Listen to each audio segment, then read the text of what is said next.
The Thanksgiving turkey was cooked perfectly, the potatoes were creamy, and the tension in the Palmer family dining room was so thick it felt like you could cut it with a knife. I sat quietly at the big table, trying to focus on my food instead of the awkward conversation happening around me. My husband, Thomas, squeezed my hand under the table as if to say he was sorry for his parents' behavior. "So, Thomas says Westside General is offering you a job," my father-in-law, Richard, said loudly from the end of the table. "Smart move, finally considering a real hospital. When do you start?" I took a small sip of water before replying. "I haven't accepted the offer, Richard. I'm happy at the East End Clinic."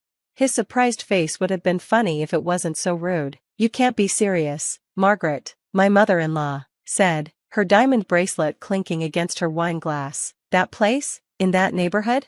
Thomas spoke up. "Mom, Sarah loves her work at East End. It's important to her. Playing nurse at some small clinic when she could be at Westside?" Richard scoffed. "No offense, Sarah, but real doctors work at prestigious hospitals, make connections, and build a legacy." "I'm building something meaningful," I said softly. "East End helps people who can't afford to pay." Margaret cut me off. "Such a waste of your potential, especially with your education. Wasn't it Harvard Medical, Johns Hopkins?" I corrected her, but I knew it didn't matter. To them, my choice to work at a community clinic instead of chasing money and fame was impossible to understand.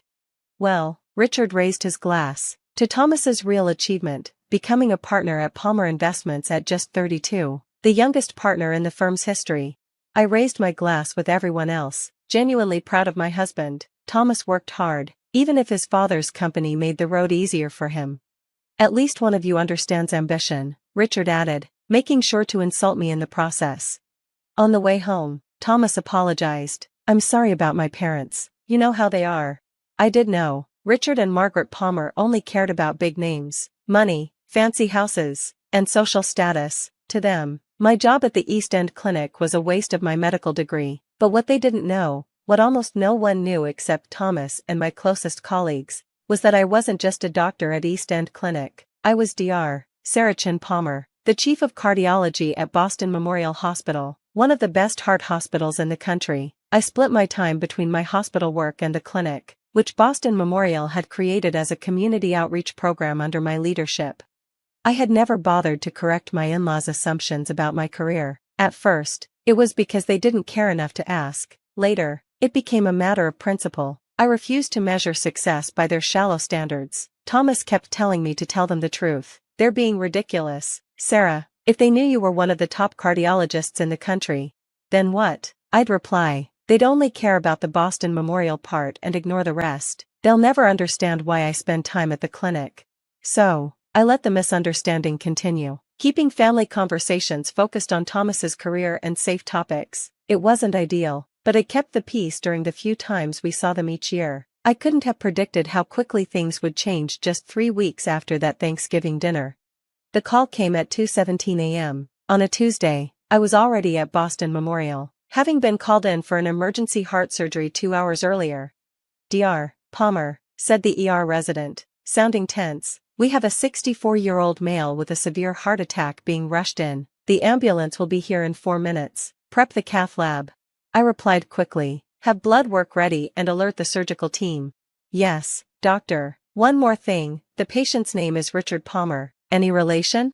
I froze. "He's my father-in-law. I'm on my way down." Everything happened quickly. I called Thomas, who was asleep at home, and then prepared myself mentally. When the ambulance arrived, I was waiting in the ER, my professional focus strong despite the personal connection. Richard was awake but clearly suffering, his face gray with pain. Margaret followed behind him, looking terrified and messy, a huge contrast to her usual perfect appearance. "Richard," she cried, rushing to his side. Then she saw me standing there in my white coat, stethoscope around my neck. She looked confused. "Sarah, what are you doing here?" Before I could answer, the charge nurse spoke. "Mrs. Palmer, Dr. Chin Palmer is our chief of cardiology. Your husband is in excellent hands." Margaret's mouth dropped open, but there was no time to explain. "We need to move quickly," I said calmly but firmly. "Richard, you're having a heart attack. We're taking you to the lab right now to clear the blockage." Richard looked at me, clearly in pain and confused. "You're the doctor, but you work at the clinic." "I'll explain everything later," I assured him as we moved quickly. "Right now, I need you to trust me, he nodded weakly. I told Margaret, Thomas is on his way. The nurse will take you to the waiting area. The next 2 hours were the hardest of my career. Richard's heart attack was severe. The procedure to clear the blockage and place stents was complicated because of his anatomy and how bad the blockage was. I stayed completely focused, putting my emotions aside to do my job. After Richard was stable and moved to recovery, I finally let myself feel everything. Thomas and Margaret were waiting in a consultation room, both standing up as soon as I walked in. He's stable, I said immediately, taking off my surgical cap. We cleared the blockage and placed 2 stents. The next 24 hours are critical, but he responded well to the procedure. Margaret stared at me like she was seeing me for the first time. You're really the chief of cardiology here? I nodded, too tired to sugarcoat anything. Yes, for the past 3 years. I split my time between Boston Memorial and East End Clinic. But why didn't you tell us? She asked, sounding confused and even a little hurt. Thomas stepped in. Mom, you and Dad never asked. You just assumed Sarah was playing nurse because she chose to work at a community clinic part of the week. Margaret looked embarrassed. I don't get it. If you work here, why bother with that clinic? Margaret asked.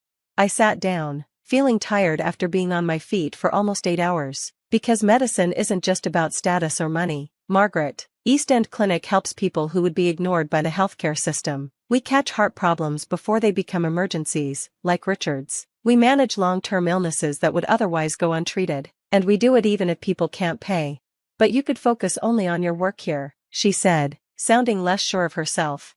The clinic is part of my work here, I explained. Boston Memorial started it as a community project. I helped create the program. Preventing heart disease in poor communities is what I specialize in. I've even written research papers on it. The clinic isn't separate from my career, it's the heart of it. Margaret went quiet, clearly surprised by everything I'd just told her. Thomas put his arm around me, silently supporting me. Richard's recovery was slow but steady. During the 5 days he spent in the hospital, he saw how much respect my colleagues had for me. Doctors asked me for advice, residents wanted my guidance, and even the hospital administrator checked on him, making it clear I wasn't just any doctor. On his 3rd day, while Margaret was at home getting clothes, Richard asked me something unexpected. The clinic, East End, does it really make a difference? I pulled up a chair next to his bed. Yes, it does. Just last month, we found 17 cases of high blood pressure, 3 heart valve problems, and a serious heart defect in a teenager who never had proper care before. Without the clinic, these conditions wouldn't be treated until they became emergencies. Like mine, he said quietly. Yes, your heart attack might have been prevented if you'd had better care sooner. Your past cholesterol and blood pressure readings showed your risk was increasing. He was silent for a moment. I always thought community clinics were less important, not real medicine.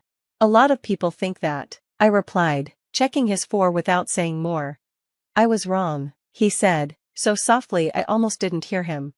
2 weeks after Richard left the hospital, the Palmers came to our apartment for a simple dinner. Richard was still recovering and following a strict, heart-healthy diet that Margaret was surprisingly good at preparing. Before we started eating, Richard spoke up. I need to say something. He looked straight at me, his expression more sincere than ever. Sarah, I owe you more than just my life. I owe you an apology. 4 years, I judged your choices without understanding them. I ignored the life-saving work you do because it didn't fit my idea of success.